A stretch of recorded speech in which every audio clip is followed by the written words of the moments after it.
As I switch over to the Azure portal, you can see there are two application servers.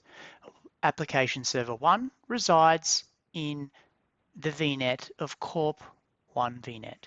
Application server 2 resides in Corp 2 VNet.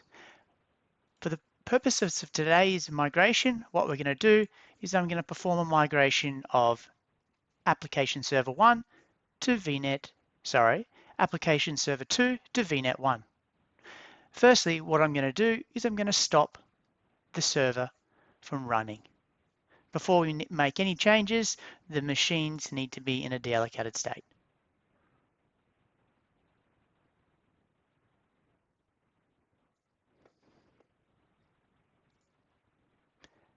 Once they're stopped, we can simply go in and close off the notification. I'm going to refresh the screen there. You can see right away it's deallocating. All right, it is now in a stopped and deallocated state. That means we can proceed with the next steps. So what we're going to do here, we're simply going to go ahead and delete the virtual machine. Now, be careful here because this step's very important. We do not want to delete the disk. I'm happy if we go ahead and delete the network interface and the virtual machine, but the operating system disk needs to remain. Now, some of you may be asking why we're deleting the machine. Unfortunately, there isn't a simple way within the Azure portal at the moment whereby we can simply migrate a machine between a VNet. All right. While those are being deleted, I'm going to go and have a look at all resources. The reason I'm doing this is I want to make sure that all of the associated resources have been completely cleaned up.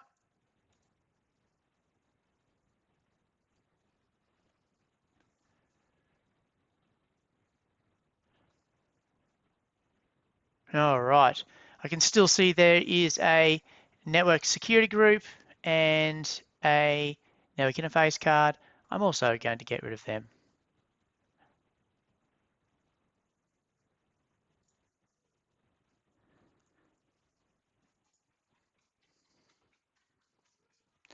Now, some may say you don't need to do this, and technically you don't. I just find it a cleaner way of actually purging all of the associated resources except the storage and re-provisioning it from scratch. Okay, look, they were being deleted anyway. It was just a bit of a time sink. All right, as we can see now, the only resource that we have associated with the tag of AU app 002 is the storage. We can confirm that by going back and having a look at here. There's nothing there anymore. So what we're going to do, I'm going to go back to all resources. I'm going to filter by that computer name. I'm actually going to open up the storage, and from the storage itself, I'm going to create the virtual machine.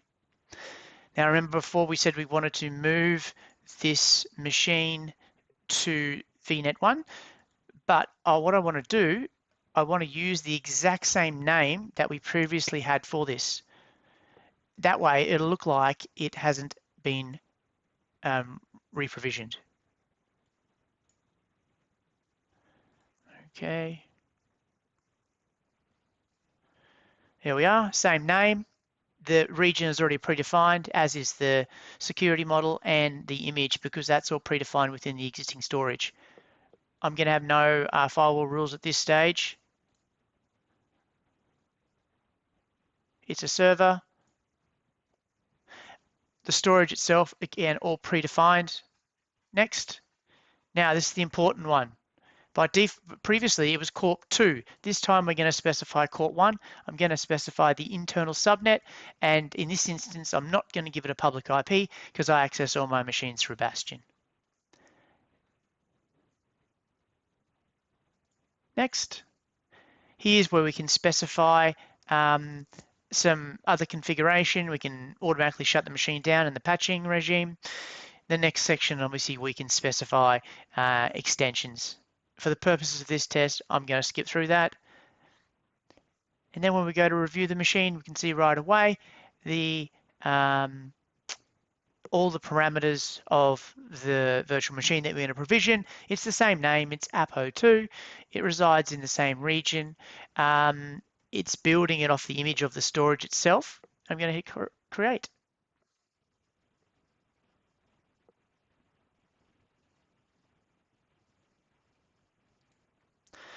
As mentioned before, this particular process that we're describing here only works for migrations of resources in the same region. A different approach would need to be performed if you were going to move this from one region to another and perform the VNet migration, but for the purpose of this test, it's purely being done within a single region. Okay, we can see that machine has been redeployed. I'm going to go to the virtual machine component. You can see it's already up and running, and look at that, it's residing in Corp 2. Simple as that. Only little gotchas I'd suggest to be mindful of. Just go ahead and make sure, ignore this for now. That will resolve itself over the next couple of minutes. Only thing that I'd suggest, you just go ahead and make sure everything's okay. Make sure the machine's being backed up.